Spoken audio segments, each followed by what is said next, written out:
Thank you. Right. Good morning, everyone. It's always good to get back together again. Morning, Jan. Nice to see you. And I see Phil and Lisa are coming in from different screens. I'm sure this is. I'm babysitting. You're babysitting. I see. I was thinking maybe there's some sort of Kabbalistic reason for this, but I understand that you're on duty with grandchildren. Absolutely. Yeah, exactly right. Nice to see you, Debbie. Good morning, Debbie. Good morning, Dina. Nice to see you, Dina, and all our other regulars, Eliane, of course, and everyone else. It's nice to see you all. Shirley, nice to see you. Good morning. Okay, just I was thinking today to speak a little bit, to learn a little bit about Lag BaOmer. Lag BaOmer coming up on Thursday is in a sense one of the most mysterious days that we have in the Jewish calendar. If you try and find the sources and background for it, you will find that it's not at all easy to understand exactly what's happening. What I want to do is learn with you a couple of pieces of Gemara which provide at least some of the information, probably Gemaras that you've learned before, but hopefully with some new insights, and give you a bit of an understanding about the importance of Lag BaOmer. I'm sure that you're all going to be busy the next few days preparing a bonfire, right? Isn't that right, Eliane? You're going out into the streets, making a bonfire. Everybody is collecting all the old wood and rubbish, and going to make a. What do you say, Dina? You've got a bonfire going for you in the streets. We go to the Shari Chesed bonfire. It's very lovely. Yes, Shari Chesed bonfire is a major. Just make sure to stand clear, okay? Because some people throw things into the bonfire. You're pretty careful there. A little bit careful. But the whole idea of a bonfire and Lag BaOmer is very, as I say, very mysterious. I'm always quite sure exactly where it comes from. But any excuse to celebrate is grabbed, I think. This year, of course, everyone's a bit more nervous than usual because of what happened in Miron last year on Lag BaOmer. Such a terrible tragedy. And but I think this year they've got a whole new setup there, so I've been told. I've also been told that quite a few of the yeshivas and seminaries are actually visiting Miron today and tomorrow instead of on Thursday. In other words, there's no particular mitzvah to go on Lag BaOmer itself. They want to pay their respects to Rabbi Shimon Bar Yochai in Miron. So in order to avoid any danger, they've sort of spread it out over a few days to make sure they're not all there at the same time. We don't want chas v'shalom a repeat of what happened last year. So let's speak a little bit about it. Clearly, the Lag BaOmer is associated with Rabbi Shimon Bar Yochai. A little bit about Rabbi Shimon Bar Yochai we're going to see in the Gemara. Rabbi Shimon Bar Yochai is important in this context. He's important in many different ways. But in this context, he's important as in his status of being one of the star Talmidim of Rabbi Akiva. That is really the significance of Lag BaOmer during the days of Sfiras HaOmer. As we all know, the days of Sfiras HaOmer are connected with the disaster of the death of the Talmidim of Rabbi Akiva. We're going to be looking at that piece of Gemara a bit more in detail. But Rabbi Shimon Bar Yochai is in many ways a symbolic of the new generation of Talmidim of Rabbi Akiva, upon whom the Mishnah was built. Don't forget, at the time of Rabbi Shimon Bar Yochai, so we're talking about the 2nd century of the Common Era, at the time of Rabbi Shimon Bar Yochai, the Mishnah had not yet been written down. So the whole of Torah Shebaal Peh was still an oral tradition. What does that mean in real terms? In real terms, it means it only existed in the brain of a small group of Talmidei Chachamim. If you could imagine the danger of that, the danger of that is in the context of massive Roman persecution, and the Asara Haruge Malchus, like Rabbi Kiva himself, was put to death by the Romans, and many other Talmidei Chachamim were. There was an enormous danger that actually Tersha Baal Peh would be lost. Difficult for us to imagine just what that danger is. You understand that actually Tersha B'Chsav, of course, is the Chumash, we all know. But we also all know that the Judaism that we keep and the halachas that we follow are actually not derived from the Chumash at all. It's not the Chumash that gives us the halachas that we live by. The halachas that we live by come from the Mishnah and the Gemara, come from the Tersha Baal Peh, because the Chumash itself, without the Tersha Baal Peh, I know I've said this before, but it bears repeating, that the Chumash itself, without the Mishnah and the Gemara, is actually unintelligible. We don't know what it means at all. We don't know how to do it. We don't know how to live a Jewish life and what it requires of us if you've just got the Chumash. So Klal Yisrael always had, from day one, from Har Sinai, we always had the Tersha B'Chsav and the Torah Shebaal Peh. I think I might have mentioned to you once before, the bracha that you make, that the gentlemen make when they get an aliyah l'Torah, right? So what is the bracha that we make? The bracha that we make before the aliyah is the regular bracha, Birkas HaTorah, bracha banu, right? But what is the bracha after we have an aliyah? After we are called up to the Torah, we say the bracha she'nosan lanu Torah's emes v'chaya olam nota b'sochein. That bracha is a bracha that is only made. That's the only occasion that it's made, is after you are called up to the Torah. Says the Shulchan Aruch something very interesting. Says that actually this bracha relates to the connection of Tersha B'Chsav and Tersha Baal Peh. So the Shulchan Aruch says Asher nosan lanu Torah's emes, that the Chumash is Torah's emes. It is the immutable and unchangeable Devar Hashem, the emes of God, right? But what is Chaye Olam Not Chayim? Says a Shulchan Aruch, that's something else completely. Chaye Olam Nota Nuntet Ayin means what? It means planted, right? Nota B'Sochein, planted in us. There's something that was planted in us. Kadosh Baruch Hu gave us the Teresh B'Chsav.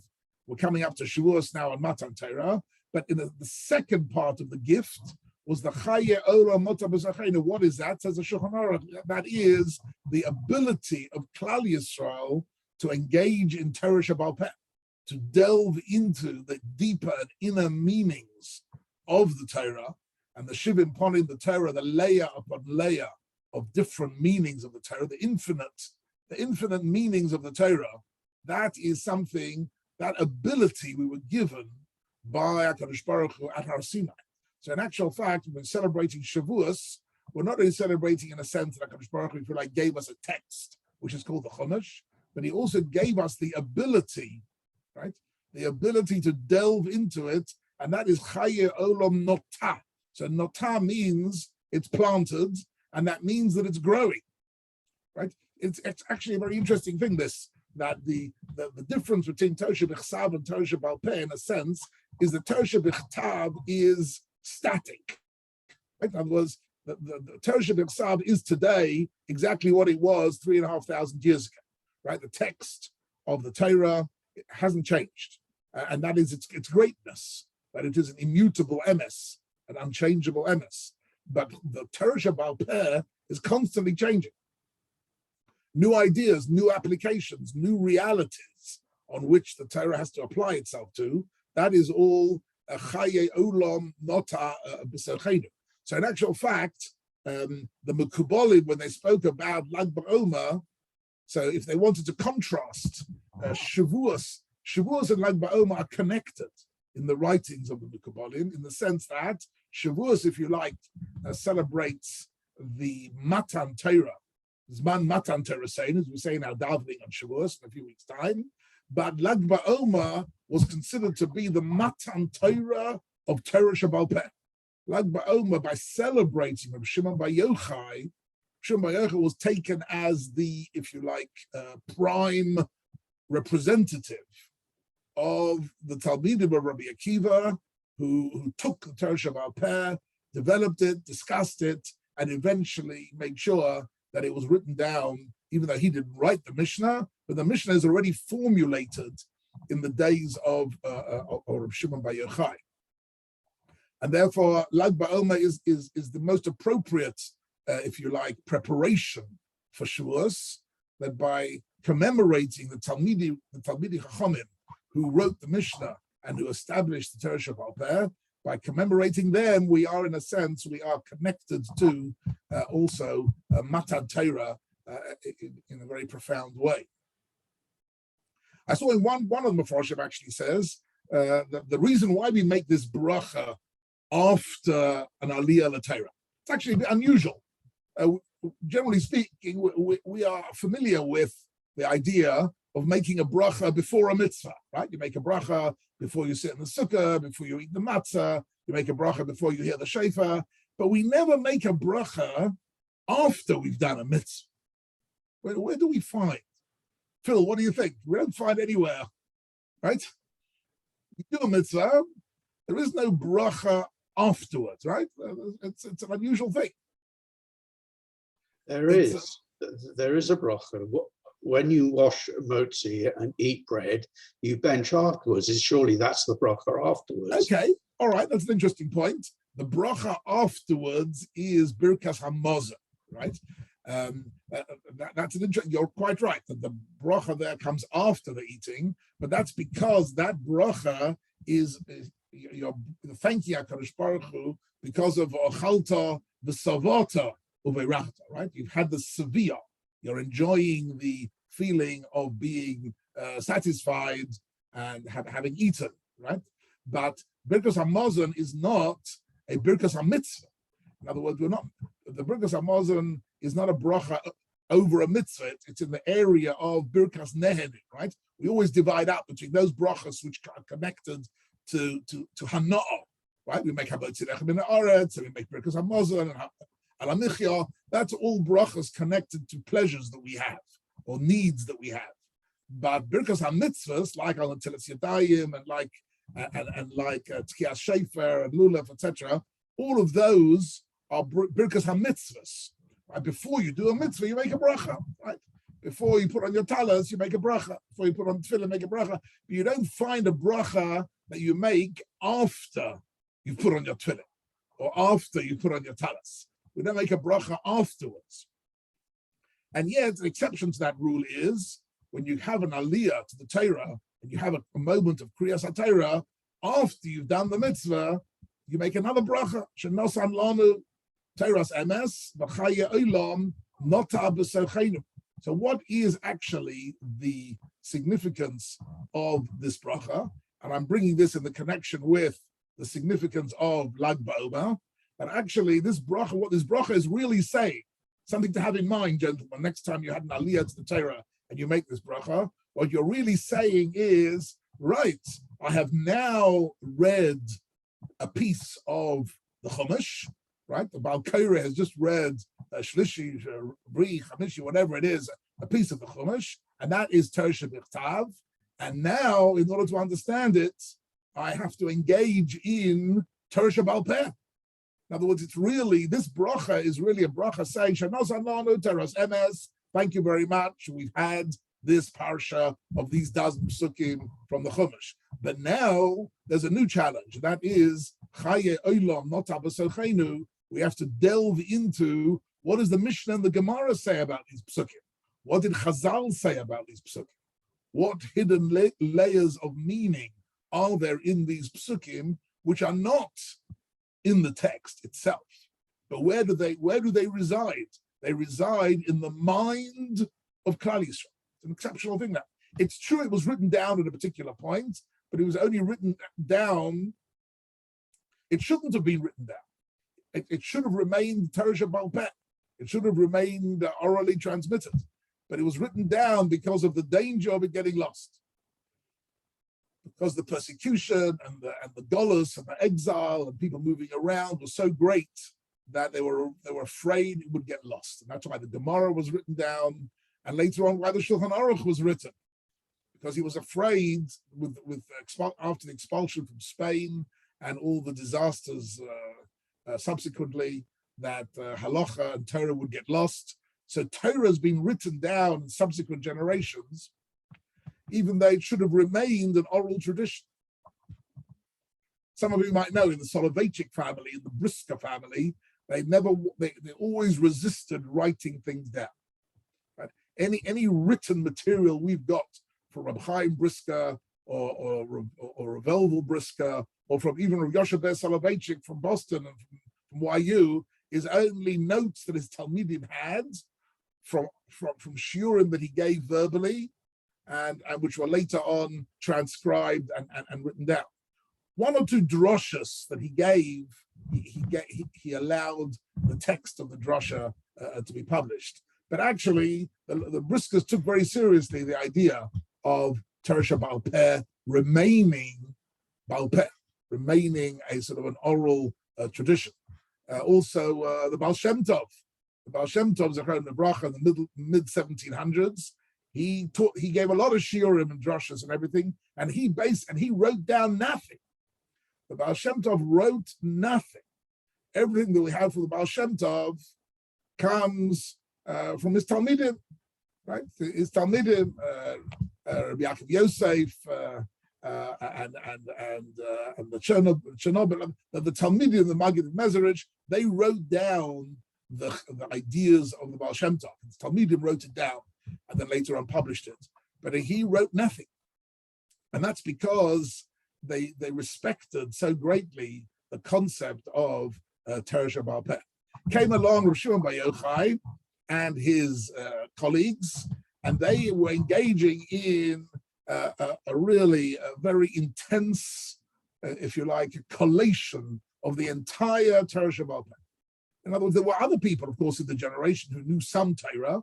There were very few who knew the lot, who knew the entire spectrum. It's like it is today, right? There are lots of Rabbanim who know parts of Torah, but only really Gedolei Yisrael have a complete, a total breadth of knowledge throughout the entire Torah and have grasped every single aspect of it.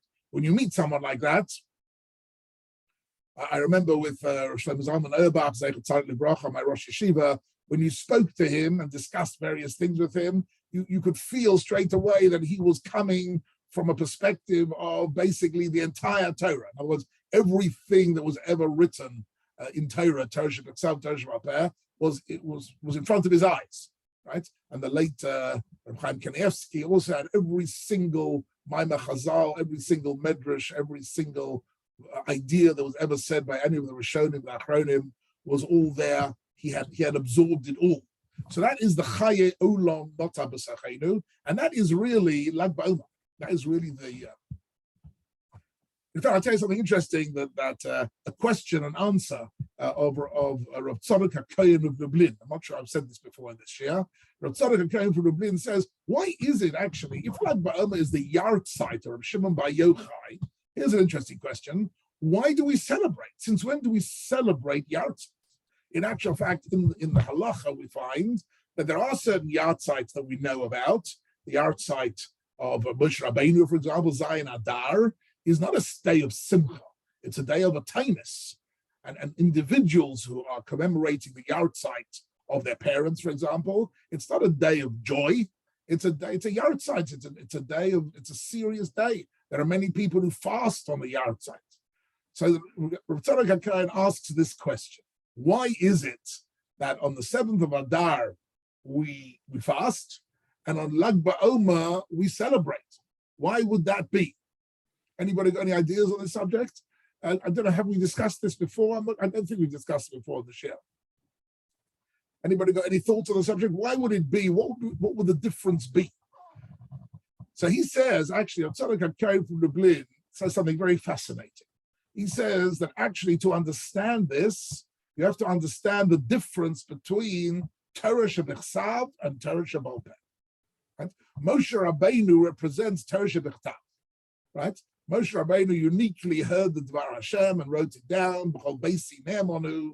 He understood how to write down the Dvar Hashem. And that happened 3,500 years ago. And every additional year that passes from Matan Torah we are 1 year further away from the source. And in that sense, we're 1 year more distant from it, and maybe 1 year, it's increasingly less powerful and less clear for us. But he says Torah Sheba'al Peh is exactly the opposite. Torah Sheba'al Peh is Chayei Olam. It's constantly growing and constantly developing. In other words, there's more Torah Sheba'al Peh today than there was 100 years ago. Right? Each century, each generation generates more Torah Sheba'al Peh, and therefore, Rabbi Shimon Bar Yochai represents Torah Sheba'al Peh, represents the Gedolei Yisrael of Torah Sheba'al Peh, and therefore, every additional passing year, actually, Torah Sheba'al Peh is accumulating, it's growing, it's developing, and that's a source for Simcha. That's what he explains, that the Simcha is the Torah Sheba'al Peh is still alive and well in our world. Torah Shebechtav, of course, is also alive and well in our world, but Torah Sheba'al Peh, it's hard to understand. It's increasingly hard to understand, Torah Sheba'al Peh. Whereas Torah Shebechtav is something which is developing and growing, and that's part of the simcha of the Lag BaOmer. I must tell you, just by the way, I don't know if you're aware of this, but there were many of the Gedolei Yisrael who took the view that Lag BaOmer is not the day of the Patira of Rabbi Shimon Bar Yochai. Generally speaking, it's thought of as the Yartzeit of Shimon Bar Yochai, but the Chidah, for example, the Chidah was one of the Gedolei Yisrael in Yerushalayim and later on in Europe in the 1700s, and one of the great Mekubolim of his age. And he writes that actually it's a mistake to think that Lag BaOmer is the Yartzeit of Shimon Bar Yochai. It isn't. On the contrary, it's the day that it is connected to Shimon Bar Yochai, but it's the day that he got his semicha from Rabbi Akiva. That's what the Chidah writes. The day that Shimon Bar Yochai got his semicha from Rabbi Akiva, that was the day. So why is that important? Because that was the day which guaranteed the future of Torah Sheba'al Peh. I want you to imagine for a second that the whole of Torah Sheba'al Peh, which means the whole of Yiddishkeit, the whole of Judaism, was hanging by a thread. Imagine the whole of the Torah exists only in the minds of a handful of people, and these handful of people are being persecuted by the Romans and being killed one by one, and as a result of which the whole of Judaism is hanging by a thread. The whole thing could have been lost during that period. And therefore, the fact that Rabbi Akiva. So let's have a look at this piece of Gemara together, and you'll see in the text of the Gemara the way it is. No, wrong one. Second.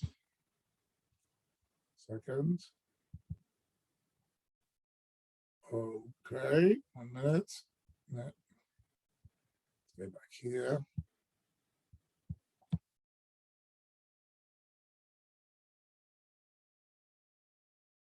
Right. Okay.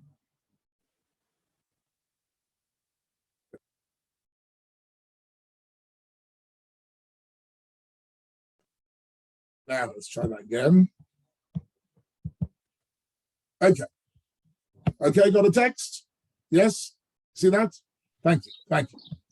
Okay, let's have a look at some of the references in the Gemara. Now, I'm sure many of you have heard generally about this in the past, but it's always kedai to have a look inside and prepare yourself for Lag BaOmer, a special day of the year. We'll have a look at it more closely. Let's read this together. So the Gemara says as follows. It's actually easy to remember. I remember my whole life being able to remember this, that the story in the Gemara, which is connected to Lag BaOmer, is in Gemara Shabbos. Look what daf it is. It's Daf Lamed Gimel. So you can always remember, Daf Lamed Gimel of Gemara Shabbos is the Lag BaOmer story. Once you've heard it, you never forget it. That is the... I remember when I was teaching Daf Yomi, I used to always try and get some crazy way of connecting the content of the daf to the number of the daf. If I remember actually speaking to a member of my Kehillah in London just a few days ago, who was in my Daf Yomi Shia, so we're talking about 20 years ago, Daf Yomi Shia. So we were talking about Moror, it was just before Pesach. So he says, I remember, he says, we were learning in the Daf Yomi Psachim with you before Pesach, and you told us, and it was, we were learning Gemara Psachim Daf Lamed Tes, and you said the way to remember that is that Lamed Tes is lettuce, lettuce, right? If you eat lettuce for Moror, and you want to know why do we eat lettuce for Moror, the answer is it's Lamed Tes, Psachim Daf Lamed Tes. The whole daf speaks about only one thing. It's about Moror. Okay, so these are crazy, stupid. What do they call it in English? Mnemonics, right? Mnemonics. Finding the more stupid they are, the more they stick in your brain.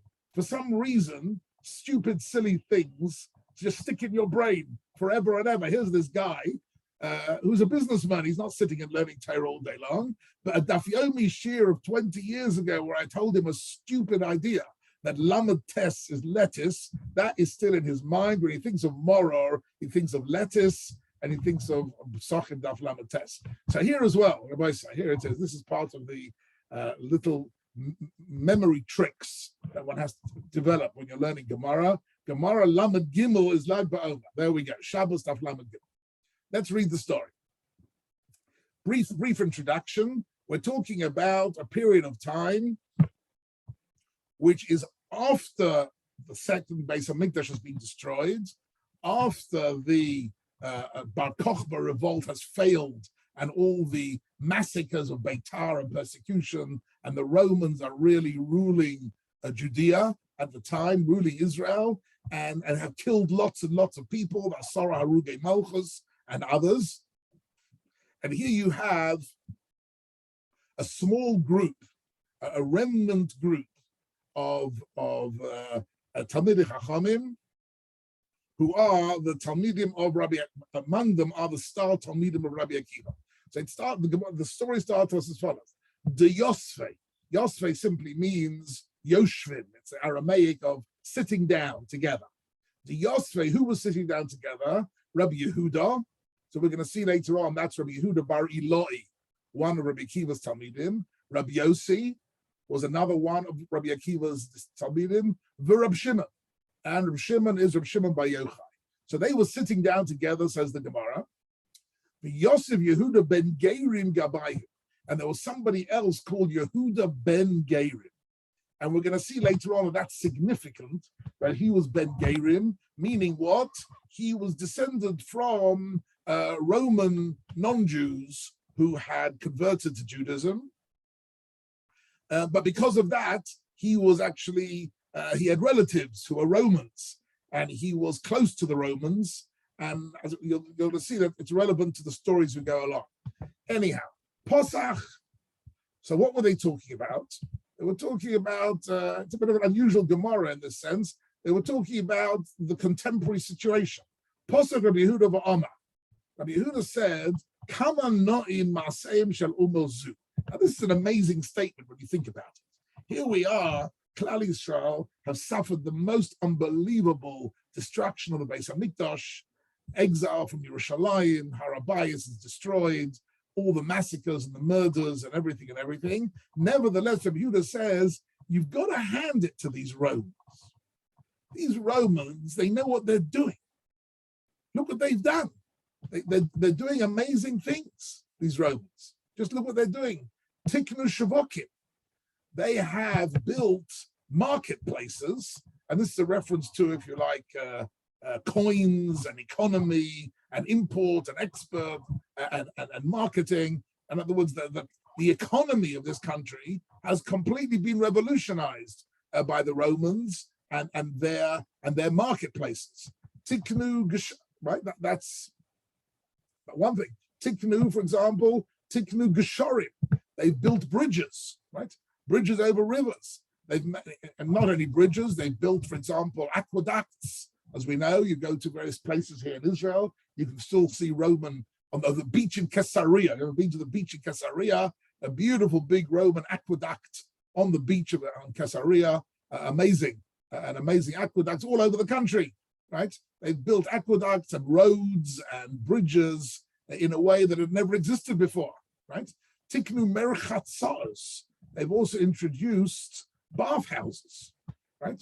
So bathhouses, of course, increased greatly levels of hygiene and levels of pleasure, and right, the Beis HaMerchatz was a Roman invention. If you go in England, you go to the city of Bath and you have a look at the Roman bath houses in Bath, you will see that they invented a whole new system of water and of heating the water and of hygiene.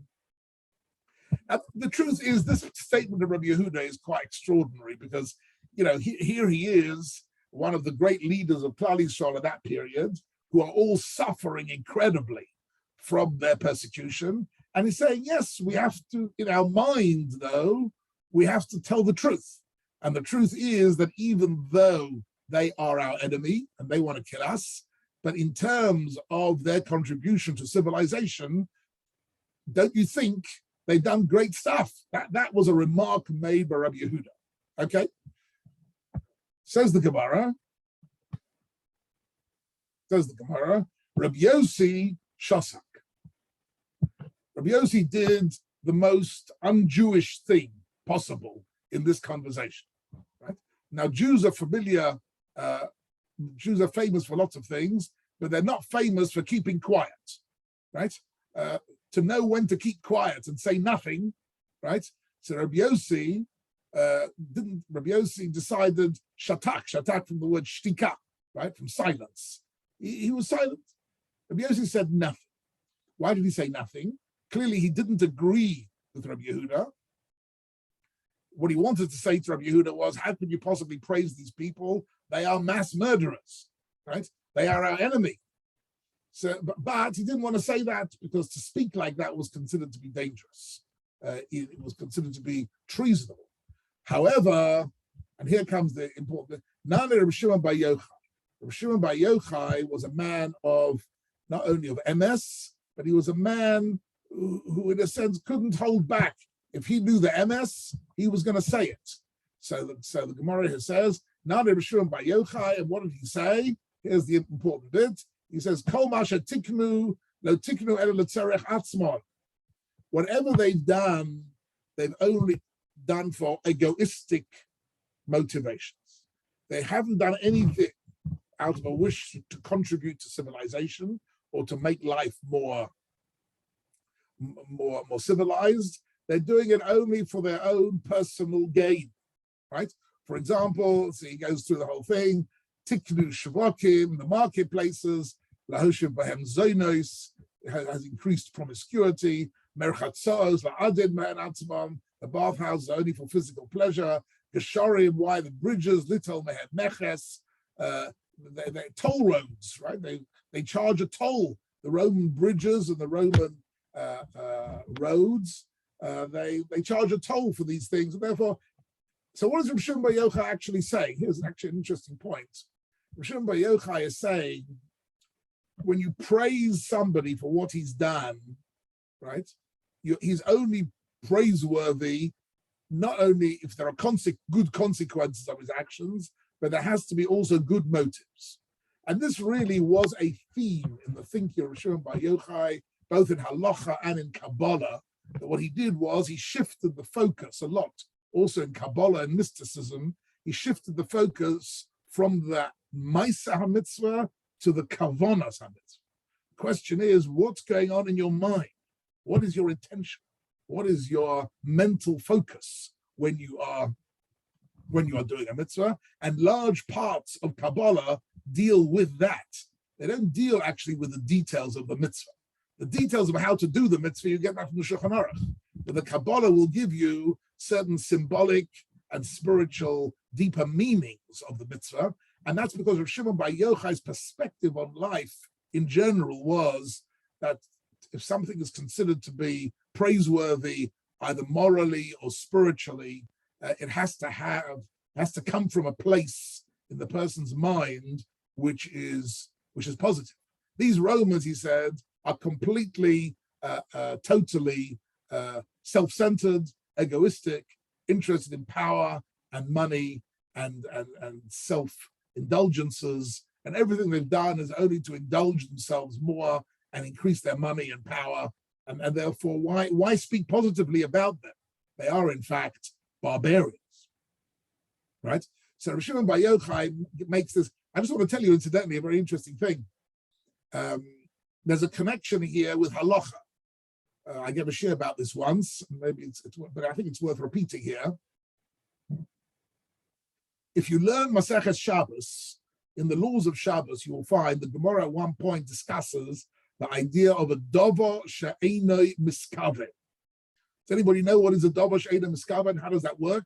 What would be an example of a dover she'enoi miskave? And he offers, what is a davar she'enoi miskave? Pulling a chair across grass and causing a furrow. Okay, so that's the example the Gemara brings. Yes, you've got a grassy field or a grassy garden, and it's also on Shabbos to dig a furrow, to dig in the grass. But all you want to do is you want to schlep your armchair from the back of the garden to the front of the garden. You schlep it across the grass, and unintentionally, you create a furrow. A more real example for us might be if, let's say, you're in the garden on a Shabbos or a Yom Tov, and you want to wash your hands. So you wash your hands, and you're interested in washing your hands, but inadvertently, the water goes on the grass, and you're watering the grass. So on Shabbos, one of the things you're not allowed to do is water the plants. You're not allowed to water grass, but you're not interested in watering the grass. The watering of the grass is davar she'eino miskave.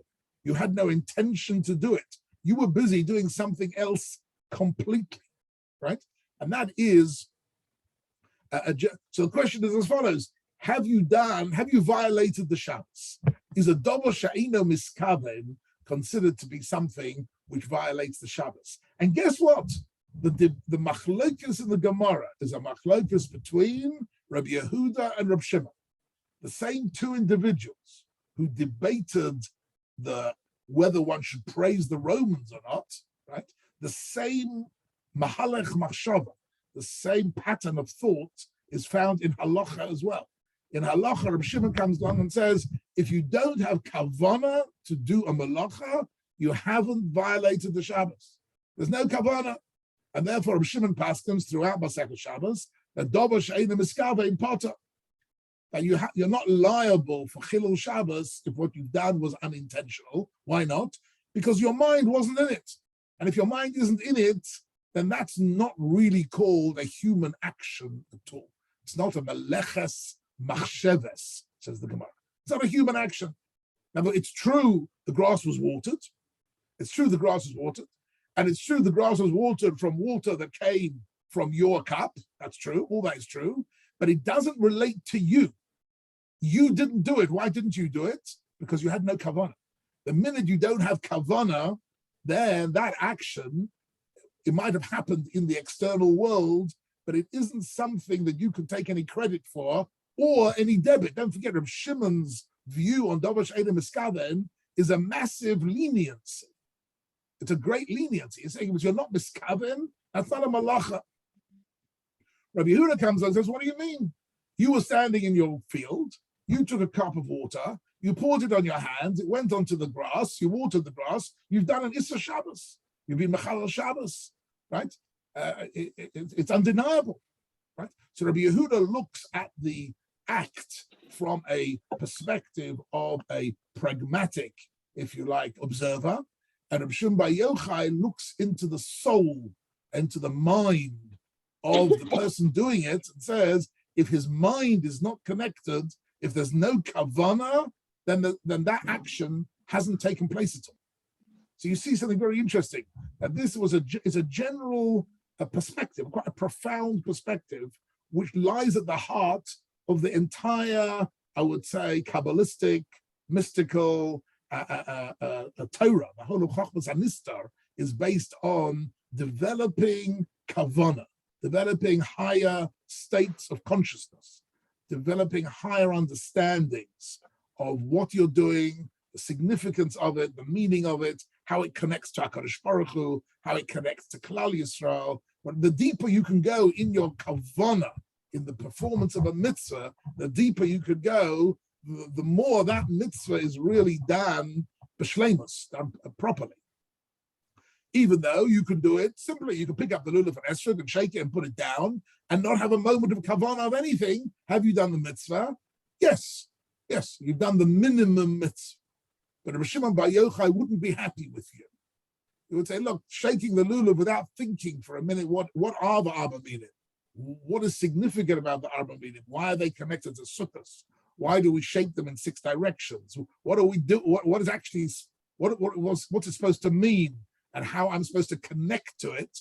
All that is Rabbi Shimon Bar Yochai, and that's why he is considered to be the father of the whole mystical tradition, the author of large parts of the Zohar, right? A lot of the ideas that we attribute to the whole writings of Hasidus and Kabbalah and mysticism are connected ultimately to all the Tanoim, but particularly to Rabbi Shimon Bar Yochai.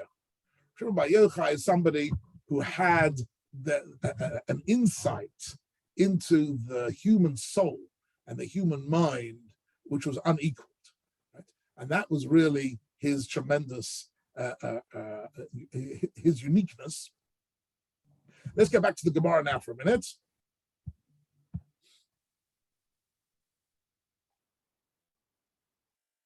Okay, what happened here? So now comes the sad part of the story. Holach Yehuda ben Gerim, the Sipper Divrehem. Yehuda ben Gerim, he went and he told over what he had heard in the Beis HaMedrash.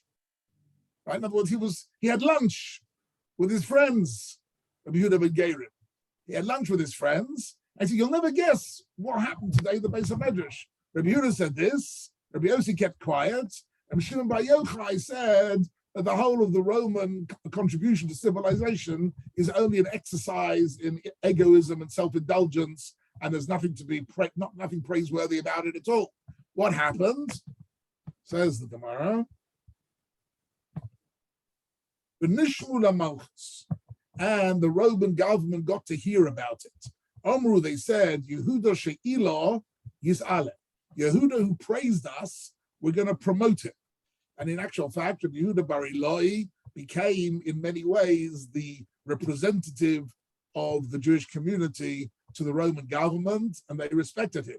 Yossi Sheshasak, Yossi who kept quiet, Yigale Tzipori, we're going to send him into Golos to Tzipori. I'm not going to leave that for the moment. Shimon Shegino, but Shimon who humiliated us, Yehorei. We are sentencing him to death.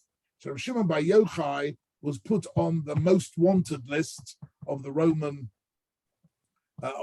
government because he had said what he said. Okay, I'm not going to go through the whole details here. The Gemara here says Ozal hu Abrei here. So he went with his brother, with his son. The whole story now takes place with Rabbi Shimon Bar Yochai and his son Rabbi Elazar bar Rabbi Shimon, who was also one of the Tanaim. So he went. And what did he do? He went to hide. He first hid in the Beis HaMedrash, and then eventually Ozlu Toshu B'Ba'arosa. They went to a cave. They went to hide in a cave. And what happened? It's Nisa, and in the cave there was a miracle. Ivrilahu Churvo V'Eino Damai. Miraculously, a carob plant and a little stream of water came into the cave. Why a carob plant? Why a stream of water, etc. Okay, all symbolic references to all sorts of things here. But our whole body, what happened was miraculously, HaKadosh Baruch Hu gave them a minimum source of sustenance while they were there, because they didn't want anyone to bring them any food, because then they'd be found out. So they hid away, told nobody. I'm not quite sure how one can live on carobs and water. I'm not sure. This is maybe a new Californian diet of some sort. Carobs, carob beans, and water. Not sure exactly. Anyhow, that's how they lived. What did they do? Okay, I'm not going to go through all the details. Says the Gemara here. They stayed there. Isivu Tresa Shnei B'Maros. They stayed 12 years in the cave. 12, and the tradition is that cave is the cave in Miron. That's what the whole Miron is about. That allegedly, we can't be sure, of course, but allegedly that cave in Miron was the cave in which they sat for 12 years. And again, the tradition is that during that 12 years, a lot of the material which was later on written up in the Zohar was learnt. And how did he learn the ideas? So they were sitting together learning Torah. And again, it was all Torah Shabbat Peh. They had no books. They didn't have any laptops. They didn't have any hard disks. They just had what they had in their mind. But what's interesting is, but there was somebody else there. There was somebody else there. Who else was there? The answer is, the Gemara says, Osa Eliyahu. Eliyahu HaNavi came and communicated with them. And in fact, in many places in the Zohar, where Rabbi Shimon Bar Yochai comes up with a new idea or a new thought or a new parish of the Torah, he says, this is what I heard from Eliyahu HaNavi.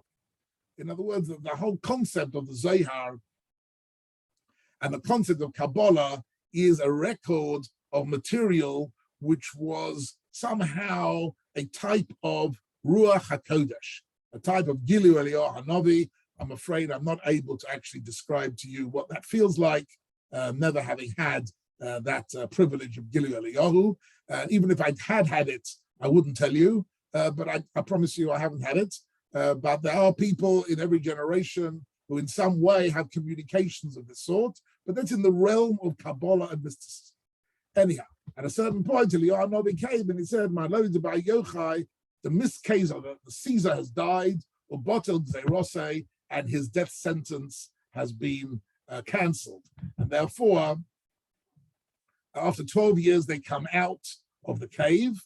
What happened after 12 years? So this next bit is also interesting. Nofku. Nofku means they exited the cave. What did they see? Does anybody remember the story? What did they see when they exited the cave? They saw something which made them very upset and very angry. What did they see? So the Gemara says, Chazu, they saw Inshi, there were lots of people to Kokarve Vazari, who were plowing the land and sowing the land. In other words, they saw lots of Yidden who were engaged in agricultural activity. They were earning a parnasa. Omrin, they said, I can't believe people would waste their life with agricultural work. So they said, and here they coined a phrase which was used often, quite often, Meinichin chaye olam, va'oskin b'chaye shah. Look at these people. They are abandoning chaye olam.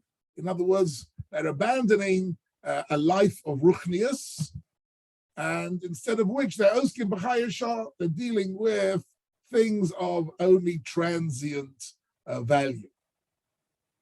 Meinichin chaye olam. In other words, they couldn't bear. They had what's going on here? They had lived for 12 years in such a pure ruchnius environment, right? They've been living really on a different planet. They couldn't bear to see people living the ordinary lives that you and I lead. You and I lead a life where, yes, we have spiritual moments in our lives, moments of Talmud Torah, moments of Tefillah, moments of Chesed, but by and large, we spend a lot of time dealing with worldly affairs, right? They couldn't bear it. They couldn't bear this idea that a human being would even spend one moment dealing with worldly affairs. This next line is very interesting. The next line is a Talmudic metaphor called Mokom shenosin einehem miyad nisraf. Wherever they looked around, they saw people harvesting and engaging with agricultural work. Miyad nisraf. Wherever they looked, so nisraf literally means it went up in flames. Wherever they looked, in a metaphor, in the literal meaning is wherever they looked at the world with such anger and with such passion that they set the world on fire. They started burning up the world, right? So. Because they couldn't bear it. So in a sense, let's just pause on this point for a minute. The Gemara here is giving out a little bit of a negative dimension. Rabbi Shimon Bar Yochai and his son have reached such an elevated level of ruchnius, living on water and carobs and learning Torah with Eliyahu Hanavi for 12 years, that they have actually, in a certain sense, they have left this world. That they're not anymore part of mankind. Right? When they come back and they re-enter when they re-enter this world, they can't bear it because they look at human beings wasting their lives, doing things which are spiritually completely insignificant. Right? So the Gemara says, "Miyad nis." I must tell an interesting little story. I don't know if Eli or Phil, you were there at the time, but I remember very clearly. It was very funny. It was in Meir Yisrael shul. We're going back now about 25 years or so, and it was Shabbos afternoon between Mincha and Ma'ariv. It was Shabbos before Lag BaOmer, and I was learning this piece of Gemara with Olam. So I had about 100 people in the shul. We davened Mincha, and we're sitting, and I'm learning this piece of Gemara. And so I said, the Gemara here says that wherever they looked, Biyad Nisraf, it got burnt, right? But I'm sure it's a metaphor. It's a metaphor. It means wherever they looked, they were angry, right? Anyhow, as soon as I said that, all the lights in the shul went out. Yes. Do you remember that? Yeah. It was a very, very funny moment. Yeah. All the lights in the shul went out. We were in pitch black. What had happened was, I think it was just the time when they changed the clock. Someone hadn't adjusted the Shabbos switch of some sort. Everything went dark, completely black. So there was like a moment of silence until out of the community, somebody's voice came out and he said, "Don't mess with Reb Shimon Bar Yochai. Yeah. If it says burnt, then it means burnt. Don't say that it's a metaphor," right? And it was just a very interesting. It was a very, very interesting, memorable moment where somebody took the view that being lost into darkness was something which was a punishment for us for having said that this was really only a metaphor. Nevertheless, I'm pretty sure it was a metaphor. I don't believe if after I say this my Wi-Fi conks out or whatever, then you'll know. Anyhow, I'm pretty sure it's a metaphor. It doesn't mean they set fire to the world and had to call the fire engine. That's not what it means. It means that they were angry. They were angry with all these people. Wherever they went, they expressed themselves with anger. How can you engage in picking fruit from your orchards and selling the fruit and going to the marketplace? And you're wasting manichin chaya olam. You should sit and engage in Torah and in Ruchnias and Tefillah. What are you doing? Right? They couldn't bear it. They were really, and throughout history, incidentally, there have been tzaddikim and rabbonim who reached levels of Ruchnias where actually they were incapable anymore of mixing with regular people like you and me. They couldn't mix with people because they couldn't bear it. They couldn't bear it that the people were really not living on the level that they were living at. But in actual fact, it's interesting that our Gemara is critical of that. Our Gemara wants to say, on the one hand, they reach this amazing madrega. On the other hand, that's not what Yiddishkeit is about. Look at the way this Gemara ends. A very beautiful, magnificent ending of this Gemara. The Gemara goes on to say, right? So now the Gemara says, here, look at this. Yotzasa Basko, a heavenly voice came out, Va'omro, and said, Lahachriv Olomi Yotzasa. Have you come out of this cave just to destroy my world? Very interesting statement, this. Hachriv Olomi Yotzasa, HaKadosh Baruch Hu is saying to them, okay, you had this remarkable experience of Ruchnias, but are you using it in order to destroy mankind? To tell everybody, right? So what happened? So the Baskel says, Hodur Ozil Esivu Tracy Yachishas. Go back into the cave for another 12 months. I want you to go back into the cave another 12 months. And during that 12 months, I want you to reflect on the idea that actually all the ruchnias that you have learned has to be combined with a practical human existence. It has to be, you have to engage human activities and with the practical world, because the practical world is also God's world. HaKadosh Baruch Hu wants the connection. Anyhow, what happens, right? After 12 months, right? After 12 months, Yotza Basko Omratzu Maraschem. After 12 months, they were let out. So B'sach HaKol, all in all, Rav Shimon Bar Yochai and his son lived for 13 years in the cave, right? But it's important to mention in today, some people make a mistake about it and think that Rav Shimon Bar Yochai chose to go and learn Torah in a cave, that somehow he felt that was the right thing to do. It's clear from this story that he only did it in order to escape the Roman persecution. In other words, it wasn't a way of life that he chose for himself.